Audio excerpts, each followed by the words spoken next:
Alright, hello and welcome back to the channel, and welcome to Black Ops 3 Zombies. This isn't really important for the context of whatever I'm going to be talking about in this video. I decided to mess around and play Black Ops 3 Zombies instead of playing like MW3 or something. Speaking of which, does anybody remember when there were rumors going around that MW3 was going to get a round-based zombies mode? Yeah, and that never happened. Which is a shame, because I really wanted to see what they would have done, just in general, like what map or maps it would have been. Go here and buy quick right before I die like an idiot. I was playing earlier on my own time on this, and I was using the Reaper's Collection mod on the Steam Workshop, and basically it adds a whole bunch of stuff into the game, you know, like new perks and different game modes and things like that. One of the best things it adds is a quality of life thing, which is just a zombie counter on the top of the screen. It'll literally just tell you how many zombies are going to be in the round, and it'll count down as you kill them. It's super useful.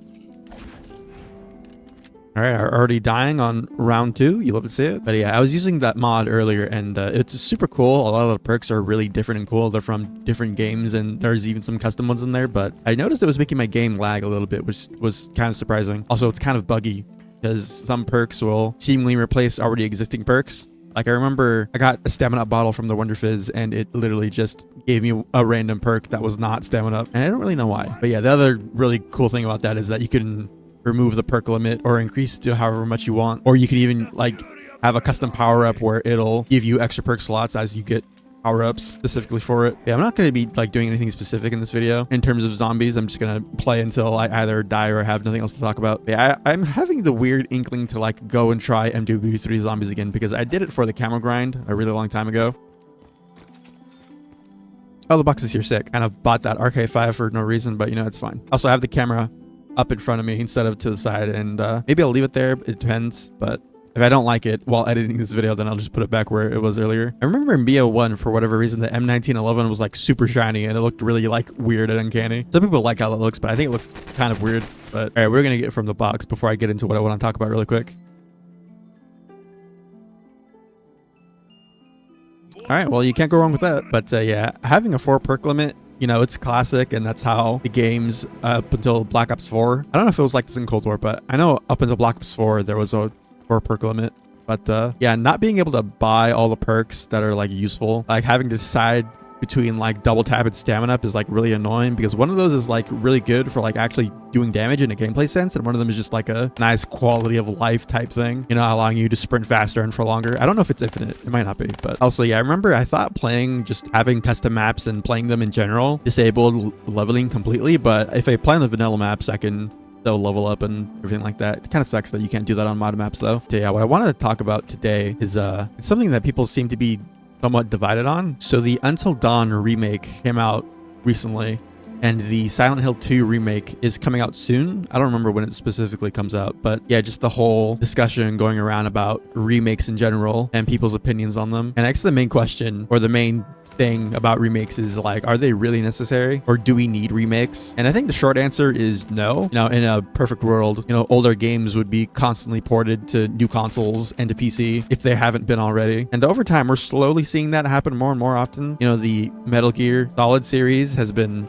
ported to basically everything. Not all of it completely, but you know, the Volume 1 collection is on everything. Just as an example of a series that was recently relatively locked to certain consoles in the past. And I feel like a lot of people recently are getting sort of disillusioned and getting sort of tired of the constant remakes, not even with video games, but with movies and other things like that as well. Just the whole idea of like nobody having any faith in original ideas, or companies not having faith in it for that matter. And I feel like that's a whole different other discussion in terms of just media in general. But yeah, I feel like personally, I like remakes when they happen, obviously, especially if they're good. You know, the Resident Evil remakes, for the most part, as an example, have been pretty good. You know, 2, 4, and 3 is okay. You know, they cut a bunch of stuff from 3 that apparently people weren't particularly happy about. And it's definitely the weakest remake that they put out.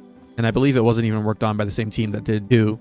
Because after 2, the same team that made that started working on 4, and they had a different team work on 3 remake. Also, I just remembered I have music disabled so I can put my own, and not having the round transition music, very disorientating. But yeah, in my opinion, remakes have their place. You know, maybe if they didn't come out as often, you know, people would be less tired of them. But even so, I feel like for older games that maybe don't have a fully realized graphical fidelity or art style, for that matter, you know, there's arguments to be made for certain games like Metal Gear Solid Delta, the remake of Metal Gear 3. You know, it could be argued that the original intent, while they did make certain artistic decisions like the color grading and all that, the game was aiming for a realistic quote unquote art style or like level of fidelity when it, back in the early 2000s when that game came out. So I think in that case specifically, when an older game that was clearly aiming for a specific level of realism, having the game be remade like almost 20 some odd years later, while you can go play the original game,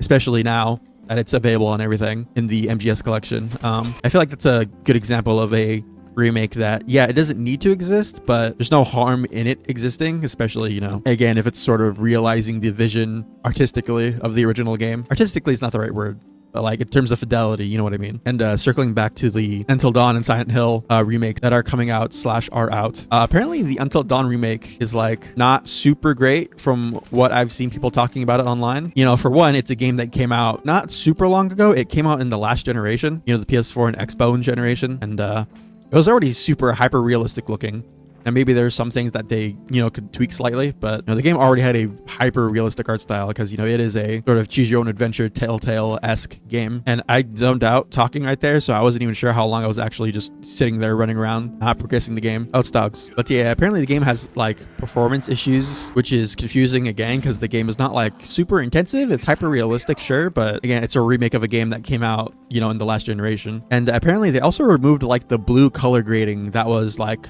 present throughout the entire original game, which that was like, even as somebody, I don't really like horror games and I don't really like sort of like a movie style Telltale-esque games. I'm not talking about their story specifically, but just in terms of being video games, but that's neither here nor there. That being said, the blue color grading, stylistically, it was like the most visually striking thing about the game to me. A lot of remakes, this is an argument against them. When they do things like remove the color grading and just make everything look like it's being lit, quote unquote, realistically, it's like it loses some of the artistic flair and uniqueness of the game. Now, whether that be an intentional artistic decision or a limitation, from like older games and stuff, the era of the piss filter and the green filters and all that, for whatever reason in the Until Dawn remake, they removed that. And I'm not really sure why remakes have this weird hate boner for color grading, especially when it's clearly intentional. It's not like that was a limitation of the game when they made it. The game is not that old. And yeah, I feel like remakes often are less justifiable the not as old a game is.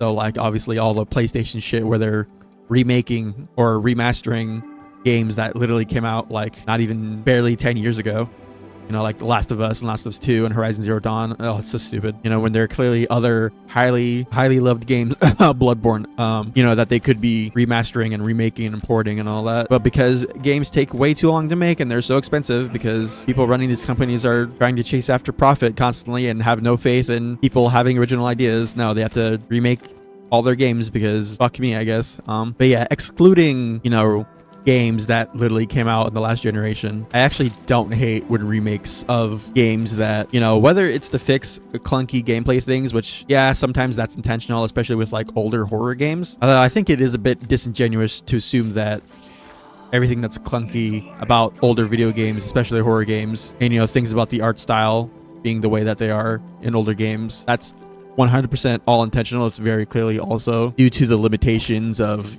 time, budget, and just the technology of the time that the game was made. But yeah, the Until Dawn remake and all the Sony remasters and whatever are great examples of why remakes are dumb and don't need to exist. And Until Dawn is also a weird case because they apparently have added extra stuff in terms of the story and decisions that you can make, and I'm not sure how extensive that is, but yeah, apparently the remake is also a fully priced thing, and it not only runs worse and you could argue looks worse, losing some of its artistic identity, but yeah, they're also charging a full $60 for it, which is just insane, especially considering that Until Dawn is probably the most iconic game that studio has made, being their first one. Ooh, Death Machine. Never mind a max ammo, I'll take that. I forgot max ammos don't refill your clip in this game. They do in the mod. Oh, Black Ops 3, why you like this? Oh my god, and there's a perk in the mod where you can switch power-ups a certain amount of times. Oh, it's so good. Again, it's not really that important, and also in the mod, it completely disables leveling up and weapon customization, so that's kind of bunk as fuck. But yeah, moving on from Until Dawn, again, a bad example of a game that totally didn't need a remake.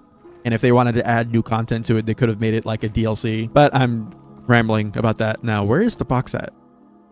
Oh, it's in there. God, I hate the 4-perk limit so much. I want to get stamina up from the Wonder Fizz, but I literally can't. Okay, moving on. I want to talk about the Silent Hill 2 remake because, yeah, it is a game being made by a Bloober team, which is famous or infamous for making Layers of Fear, which I don't remember if that game is actually good or bad, but they are sort of, I'm pretty sure that studio, you know, the games, they make some good games and they make some like not good games. It's, you know, it's sort of a mixed bag, which, you know, that's not entirely unique to them or anything, so I'm not going to rag on them too much for that. But yeah, I remember when they announced the Silent Hill 2 remake and who was developing it, a lot of people were, I feel like rightfully so, very skeptical of the way that the studio was going to just handle the overall quality of the remake, because Silent Hill and Silent Hill 2 especially is one of those games where people hold it very dearly and in high regard, especially in terms of its writing, which is like the most impressive thing about that game, especially when it was made. You know, there's tons of like symbolism and, you know, deep meaning in that game and, you know, the story that it tells. And Bloober Team does not have a particularly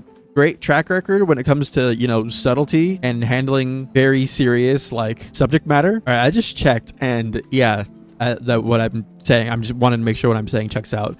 The Bloober Team also is responsible for making The Medium, which is a game that if you know anything about the story or you've heard people talk about it, then you know that it is not the best representation of how that developer handles subject matter that is, you know, that should be taken very seriously. But yeah, all that to say, you know, people, especially Silent Hill fans, have been very skeptical and reserved when it comes to even touching Silent Hill 2 at all, let alone having a Bloober Team remake it. And, you know, all the subtlety about like the things like the voice acting and the story and all the different symbolism in the game. People were worried that Bloober Team, you know, again, being sort of infamous for not, you know, having a great track record when it comes to, you know, things that should be taken seriously. I remember a lot of the initial reveal material for the game was also not very reassuring for some people. You know, there was a big emphasis on like the combat and, you know, some of the artistic things that they changed in some of the trailers, you know, sort of irked people because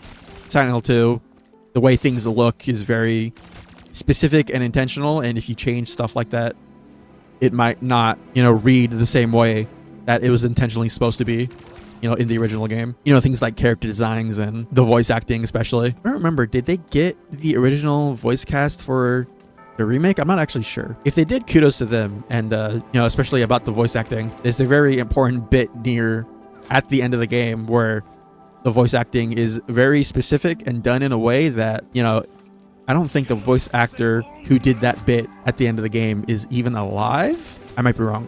But if that is the case, then, you know, having somebody do a reread of the letter, I'll say it.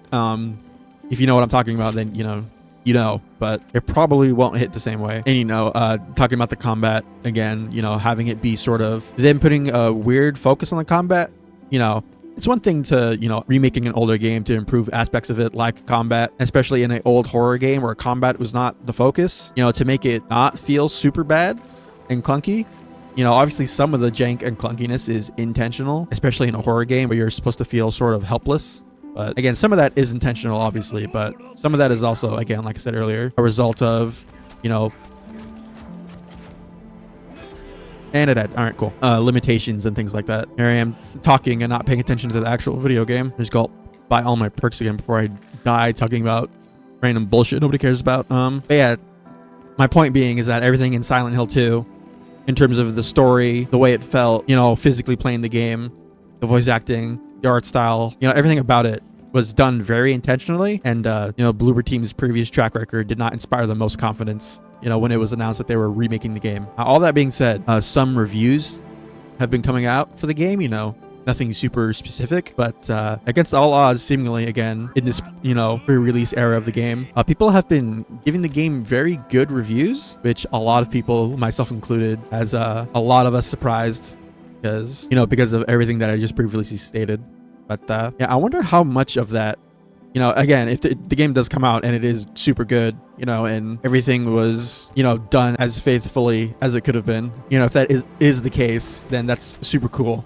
But I wonder how much of the positivity that the game is receiving is due to just the game feeling less jank, again, whether that was intentional or not in the original. Because there are a lot of people that just straight up cannot play old video games, especially from that early 3D sort of like PS2, PS1 era. So like if you're a Silent Hill fan and you wanted to recommend somebody play, some of the original games, I imagine it would irk you if somebody were to, say, oh, but the game looks bad or it plays bad because it's old. And I'm not one of those people. Again, I can't appreciate when, a remake of a game comes out and, it's good and the fidelity and art style is super, updated and impressive while also being faithful to the original. But yeah, I'm curious to see what people who are like really big Silent Hill 2 fans have to say about the remake when it comes out. Again, Silent Hill 2, especially 2, is one of those games that people are really passionate about, and touching it in any way that could have it stray at all from the original vision and intention would that would be really bad, because, there's a reason why Silent Hill 2 is so highly regarded. And I feel like this would be less of a big deal if there was a way to play the original Silent Hill games. Because there have been re-releases and collections that come out, and it's always a crapshoot in terms of figuring out which ones are good and which ones are bad. I know there's like an HD collection somewhere, but I'm pretty sure that one is really bad. But yeah, if they could get a MGS collection for Silent Hill, the original 3, that'd be really cool. So there's a person that I watch called Pat Stares At, from Super Best Friends fame, and Castle Super Beast, and he's a really big Silent Hill fan. So I'm curious to see, one, if he's even going to play it, because I know Silent Hill is something that he cares about a lot, for better or worse. But yeah, if he does play it, I'll be curious to see how he feels about it. Again, if there's people criticizing the Silent Hill 2 remake when it comes out, it might come off as like needless nitpicking and stuff like that. But again, it's one of those games that, the very minute details and particularities are super important and intentional. So, but yeah, I guess that pretty much summarizes my thoughts on like remakes and everything like that.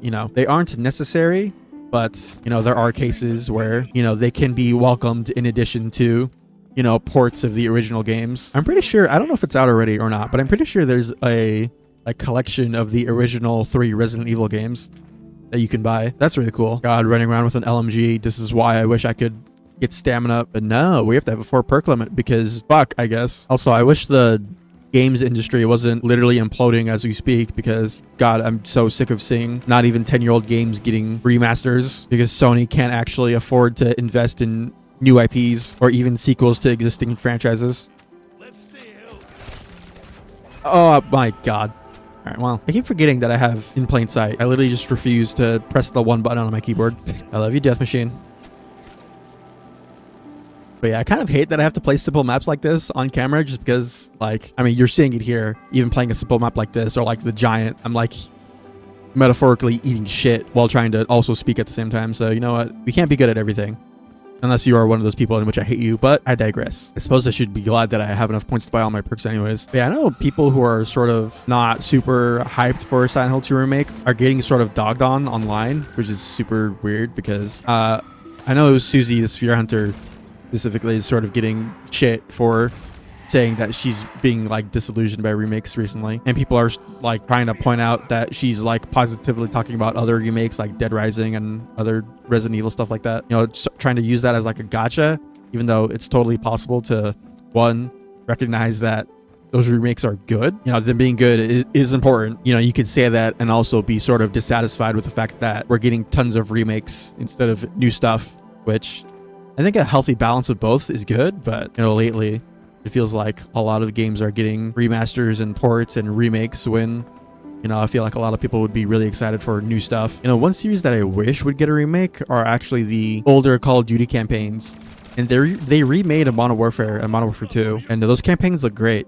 But, they sort of stopped because obviously they don't want multiple different games competing with their main game. So, which is a shame because they remade a Modern Warfare 1 and 2, but they're seemingly not going to do 3 at all or anytime soon, which is weird to remake a game series partway through and then just stop, especially when the last game is literally the finale in the series. But I would like to see Modern Warfare 3 get remade, for the campaign, and also the Treyarch games, World at War, BO1 and BO2. I'm always sort of butthurt whenever I think about the Modern Warfare remakes because, I really like the Modern Warfare series, the original, the stories and the characters, but World at War and Black Ops 1 are probably my favorite Call of Duty campaigns. And, it's possible to buy the older games and play them still, which is, I feel like, the most important thing. But, you know, again, as games that were trying to go for a hyper realistic art style, you know, ever since its inception, you know, it would be nice to see, you know, the campaigns within those, you know, at a higher fidelity, and also some quality of life stuff, because there's some like weird control things in the older games, like especially like World of War. There's no like FOV slider or things like that. So just small things like that I feel like would be nice, in addition to the increased fidelity. Now I guess stamina up isn't really all that important when you can literally just infinitely slide cancel, like literally the best slide cancel that has ever existed in a Call of Duty game. But yeah, I guess I'm gonna go pack a punch the ray gun and end the video in a little bit. I wasn't expecting to actually live this long talking about this. Turned is super good, but you get no points for it, so it's lame. I don't remember what game it was, but I wish the pack-a-punch camo in the BO1 maps was like the black and gold camo that some of the other maps and games have. But yeah, that's all I really wanted to talk about today. I just think the whole discussion around remakes is interesting, and I feel like there's more nuance to be had than some people are willing to allow. And I'm just some dipshit in my room talking about shit nobody cares about, so whatever, I guess. But if you did enjoy this video and you want to help support the channel, then leaving a like and subscribing would be very much appreciated. I think I'm just gonna play this out until I die, but yeah, I'm gonna go ahead and end the video here. So later.